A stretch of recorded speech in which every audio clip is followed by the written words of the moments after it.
the next question centers around crisis management. We did our first webinar in KDVA back in June about how CFC leaders handle crisis management.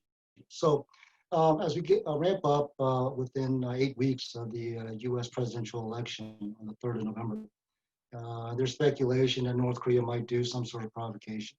Could you sort of take us behind the scenes in CFC when you were commander about how, maybe perhaps principles of crisis management and some things that, insights about how CFC goes about making decisions and recommendations to both South Korea and the United States decision makers?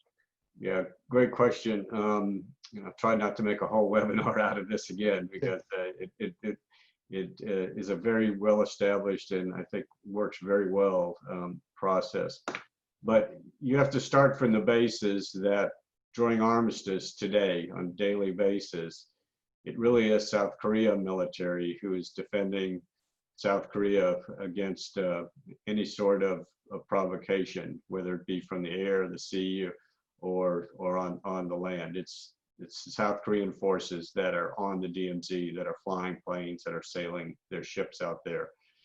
And so those are all controlled by the ROK chairman and his staff, the Republic of Korea chairman and his staff, and they have an ops center that continually watches into North Korea, watches what they are doing.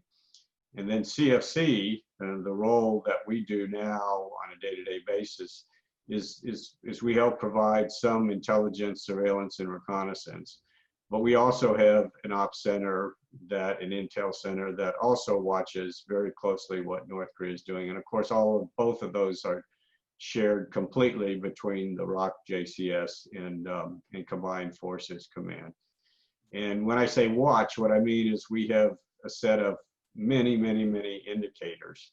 And it's not just movement of troops or where things are and what North Korea is doing and listening to them from a military perspective. We also kind of watch it also diplomatically and economically. And what is North Korea saying? So you can combine all of those different indicators together, and some smart people who understand what North Korea is doing and has done in the past, I mean, on a daily basis, look at them and say, hey, North Korea is ratcheting up in this area. We might want to ratchet up our readiness a little bit, or we might want to watch a little bit more in this specific area. And because we're a combined alliance there, we work those problems together between US military that's there and the Korean military that's there. And so we make joint decisions between Combined Forces Command and ROK JCS as to, okay, where are we going to now shift emphasis or add emphasis and add additional capabilities, all going back to hopefully what we do help deter North Korea from doing things. But if not, it also helps us prepare in case they do something, to be able to very rapidly react. And as we discussed on the first webinar, so that series of looking at those indicators and warnings and all of that happen over time. And if we ever get to the point where we believe it's imminent, that, okay, we truly are very likely to go to war with North Korea, then both countries make the decision to give operational control to Combined Forces Command of all the forces on the peninsula, Korean and US and United Nations Command to some degree anyway. Then really the primacy of the command that goes to Combined Forces Command. There still will be a ROK JCS center, but then that's where the ROK, or that's where Combined Forces Command takes charge, and again, working together with the Republic of Korea, makes decisions on where to move things and where to look and where to add emphasis to. So it's we've been doing this for decades and decades, and it's practiced for real on a daily basis.